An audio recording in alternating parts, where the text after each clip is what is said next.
Terima kasih bergabung bersama kami di Prime Time. Apa iya Sutarman anti korupsi? Kalau melihat track record Jenderal Sutarman sebelumnya sebagai Kabar Eskrim, seharusnya tidak ada pertanyaan.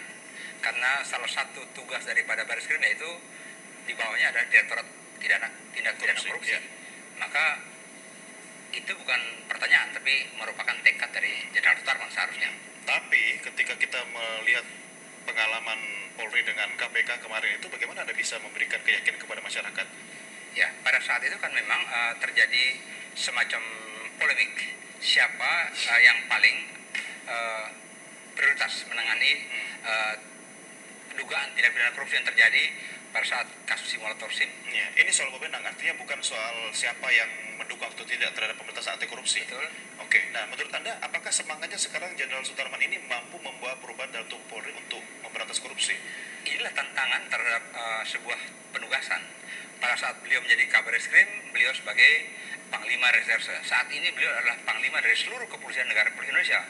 Dan di samping Kepolisian Republik Indonesia ada KPK sebagai organisasi yang dibentuk pada saat itu untuk memberantas korupsi. Dan ada juga kejaksaan.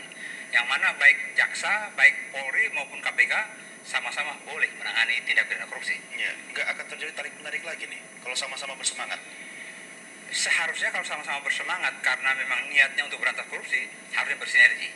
Kalau terjadi tarik-menarik, maka ini sebuah drama anti klimaks yang kontraproduktif bagi bangsa ini. Apakah menurut Anda Pak Alfons, Jenderal Sutarman pernah korupsi atau tidak? Karena sampai saat ini tidak pernah satupun secara hukum bisa dibuktikan. Jadi kita tidak boleh melakukan sebuah justifikasi di luar konteks penegakan hukum. Artinya kan untuk memberantas korupsi kan harus dimulai dari rumah sendiri kan? Betul. Nah, bagaimana Anda melihat situasi psikologisnya terhadap teman-teman di kepolisian itu sendiri? Inilah saatnya Jenderal Sutarman menunjukkan komitmennya bahwa dia sebagai seorang penegak hukum tidak perlu pandang bulu kalau toh ada teman-temannya yang melakukan berbagai penyimpangan. Inilah saatnya dia harus menunjukkan pada publik, kepada siapapun yang percaya bahwa beliau adalah Kapolri yang bisa mengangkat kembali nama Polri. Karena sekian lama kalau kita lihat dari tahun ke tahun, Polri mengalami kondisi degradasi, persepsi masyarakat seolah menurun pada titik nadir. Inilah titik perjuangan. Kalau memang Jenderal Sutarman bisa mengangkat kembali harkat dan martabat Polri sebagai penegak hukum yang patut diacungi dalam jempol. Ya, artinya sebenarnya ini momentum yang paling pas dong ya. Ini ada kesempatan untuk mengangkat kembali citra kepolisian. Ini kan harapan masyarakat. Bagaimana Anda membaca apa yang ditangkap oleh Jenderal Sutarman terhadap keinginan masyarakat itu bisa terrealisasi?